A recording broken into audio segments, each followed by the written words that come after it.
want to kind of wind down a little bit and talk about your escape. Kind of tell us how that got formulated, and then ultimately the story of what happened that night when you escaped. Well, it was definitely something that had been discussed throughout our time there. It was escape. And so the last few days of our stay there, it was a very big topic of conversation. And definitely a lot of prayer went into it those days of God, please give us direction, please guide us, give us wisdom, and unite us together in this. And he did.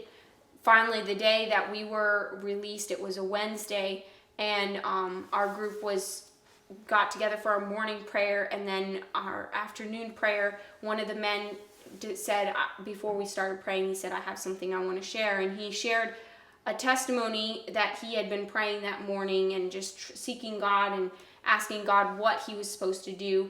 And he had heard his wife sharing another testimony from him. She was sharing with me a story about his family. And it seemed like God told him, it was a story about how God had been working in his family, in his mom's family. And he felt like God was saying, see, I took care of them, and I want you to take your family out tonight, and I will take care of you. And so when he shared that testimony with our group, it was just like God gave people peace about it. And we were like, okay, God has finally spoken. He's finally given us some direction. We were ready to move forward with it. But we weren't sure, he said, I don't feel like we should give God a lot of stipulations or, ask him to give us we're just going to, leave it in his hands, prepare ourselves as best we can, and just, let God work on our behalf. So that's what we did that day. We packed our bag, the bag that we had. We decided what we wanted to take with us. That the guys, did a little bit of exploring. One of the guys had gone exploring that morning. There was a row of bushes, and he had gone in while the guards were not around. He went into the bushes and did some exploring and came back, saying, yes, it's possible. If we get into the bushes, there's a path right back there that is hidden, and we can, take that path out of here. So that was like, well, God's, putting things in order. And so there was 2 doors at this point into this building, and we had 2 rooms in the building. And so the back door was always barred shut. The guards never let us open it. We tried to open it several times, and they got extremely mad at us. So we entered and exited through the front door, and the guards at night would shut that door once we were inside and, sleep on the porch, which was on that side of the house. And a couple nights before we escaped, another thing that God had been working on our behalf, there was a big rainstorm, and the water, it like flooded the entire area. And there was, in the courtyard between the 2 houses, which was where the door exited in the back door that we escaped out of, it was into that courtyard. And the guards, usually there would be 1 or 2 guards in there at night. And there was a wooden structure, and on the one post right in front of that door was a power strip that the guards used to plug their phones in when the generator was running at night. And so often there was guards there throughout the night. But when it rained, the water came up to that power strip, and even some of it was underneath. So they took that power strip off and moved it around to the other side of the house. So took that attraction away from that area. And so for the 2 or 3 nights leading up to our escape, there was like no guards in that courtyard throughout the night. So the guards pretty much spent the night on their veranda because it was muddy and they didn't like being, in the mud. So the guards were pretty much on 2 sides of the building, and the area around that door was not guarded. And so we decided that if we could roll the rock, there was a rock and a post against that door. If we could roll the rock away, it would roll like a 1.5 feet, and there was a trench, and it would just roll right into there and stop. And then we could, there was a crack in the door that we would use to look out. and we could poke a stick through there and lift the post up and then reach around and set it off the door. So that was our plan. And so that night, we had discussed time of leaving. We decided at around 1:30, we would start trying to move things away from the door and see what God would do on our behalf. Another thing that God did for us that night was the generator, the 2 nights leading up to our escape, had not been running. And that made it extremely hot in our room because the fans weren't running. So those nights were nights where we didn't get much sleep, and we spent a lot of time in prayer those nights as well. But we had wanted the generator to be running because it would cover up our noise. But we decided we were going to leave that up to, if God thought we needed it, he would have it running. And that night, the guards made sure it was running. They worked extra hard. It hadn't been running because there was no oil. They made sure they got oil. They started the generator. So the generator was running. So it seemed like God was answering and, putting things in place for us. So that night, we woke up at 1 o'clock and started getting ourselves ready, put our shoes on, moved the beds out of the way so that we could get to the door. And we pushed the rock out of the way. It rolled and went into the trench just like we thought it would. And then there was a piece of trim covering up part of the hole that we were looking at, and we decided to move that further so that we could have more space to look out and more leverage room for working with the stick and moving the stick. And so our group pulled it off, and when it came off, it made a loud popping noise, which we didn't expect. And so we kind of froze, and pretty soon the head guard came around the house and towards the door, and he stood right at the door, and we could see him. And so he looked at the door, and the rock was moved at this point. So he just stared at the rock, and we're like, this is not good. He's going to slam the rock up, and then he's going to come to the front door and start hollering like he does every time he sees that rock move. Right. And so we quickly put all the bedding back and laid down, decided, to look like we were still sleeping if he did come. But he just stood there for a while and with kind of a troubled look on his face, and then walked away, didn't do anything with the rock. And so everybody just stayed laying down for, like half an hour, 45 minutes. And, we were kind of like, well, should we go? It kind of seemed like a scary thing, is God trying to tell us to stay? Should we keep moving forward? And we're like, yes, it seemed like God, for some reason, he didn't see the rock, or God made him not even bother with it. We don't know yet to this day what he saw when he looked. But it seemed to us like God must have blinded his eyes, and he didn't do anything. So we decided, well, let's continue on with our plans. So we got positioned, put the beds back, and they lifted the stick up, moved it out of the way. And Wes, one of the guys in our group that had done the exploring, he went out and made sure that the guards weren't around. They were all on their side of the house. And at this point, we had heard the guards making noise up to this point, so they weren't all sleeping. We do know that. And there was 3 guards sitting in chairs out on the other side of the house. But he came back, he said, it's all clear, they're all on that side of the house, and, let's go. So we had made an order of how we were going to walk so that we were all in line. And we just exited the house as fast as we could. And within less than a minute, we were all across the courtyard into the bushes, hidden from view. And the door was shut. The 2 men in the back were told to put the log and the rock back in place. And they did that. And it took all less than a minute. It was amazing how fast it went.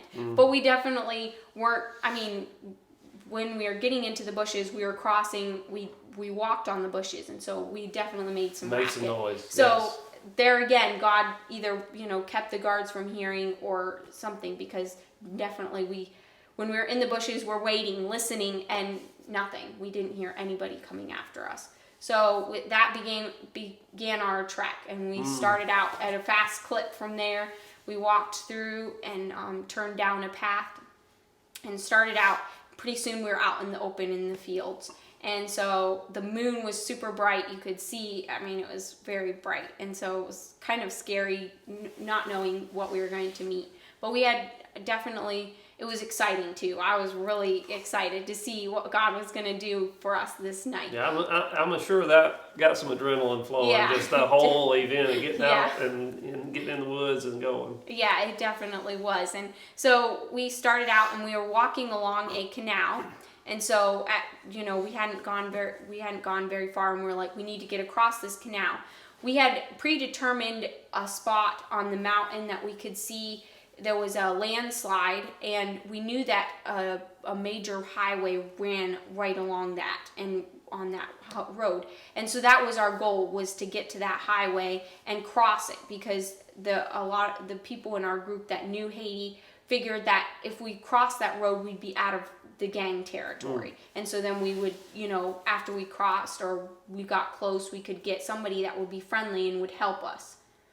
And so that was our goal. So we kept, that in our sights, and, with the moon guiding and the stars, we had, some points of reference that we used throughout our walk. So we started heading towards the mountain using, kind of a zigzag pattern, walking on paths for the first part through fields. And anytime we'd come to like a dead end, we would just stop and gather around in a group and pray. And pray that God would guide us, that he would protect us, and then start out again.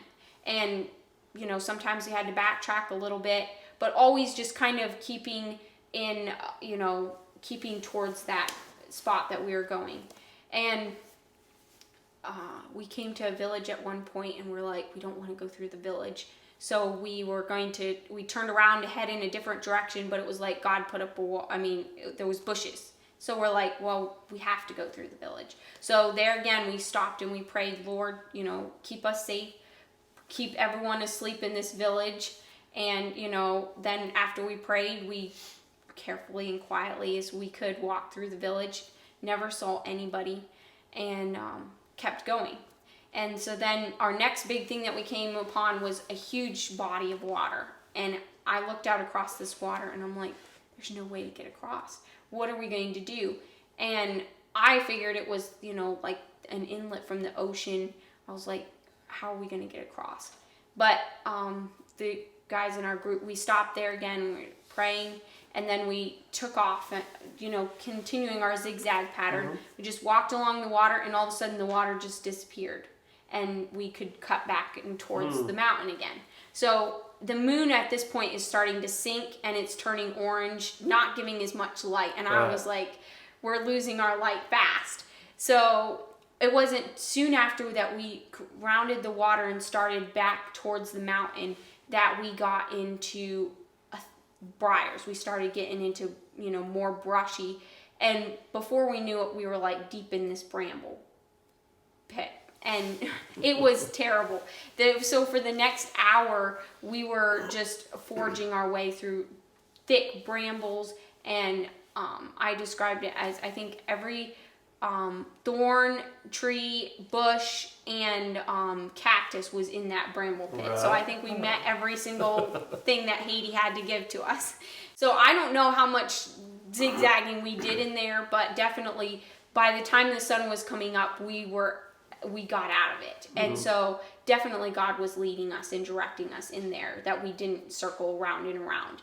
And when we came out the next morning, I figured we would look like, we had been through a meat grinder or something. Right. And when we looked at ourselves the next morning, it was just amazing how little scratches and because we definitely felt like we were being scratched up terribly. Right. And cactuses were getting stuck in our feet. A lot of people did suffer with, cactus thorns and stuff like that. And the one lady got really infected got a real bad infection from it. But there too, I mean, it wasn't as bad as it could have been. And God was working on our behalf there. So after that passed, we got together in a group and tried to decide, now where are we going from here? We prayed and we headed out to the road. We looked down the road, we didn't see anybody. So we crossed the road and started up. And after this, we just followed cow paths up as we started climbing up on the mountain towards that spot that we had predetermined was where we were going. And so the sun is coming up, and oh my word, that was a beautiful sunrise. The most glorious sunrise I think any of us had ever seen. And it was kind of disappointing that it was at our backs, so we had to keep just quick glancing back and just enjoying it and just seeing where we had come from and just thanking the Lord. And it was just a very neat experience. So we decided to go find somebody with a phone. That was kind of the group's decision, and we decided that we would send 2 people to do that, and the rest of us would kind of find a spot and just wait for them to come back for us. So we kept going for a little bit. We came out where we could see the road climbing up the mountain, and we began to see more people. And so we stopped and we're like, okay, here's where we need to do what we're doing. And so we prayed together as a group, and then the 2 guys that knew the most Creole went off to find somebody with a phone. And the rest of us just found some shade and sat down to wait. And so one of the guys in our group got up and watched for a little bit, watched where the guys went, and he saw a man coming on a path and met them. And they started talking. He couldn't hear, they were very far, they were across the valley. But he was watching them, and they talked together, and the man turned around and headed off, and they followed him. So he came back and he's like, they found help.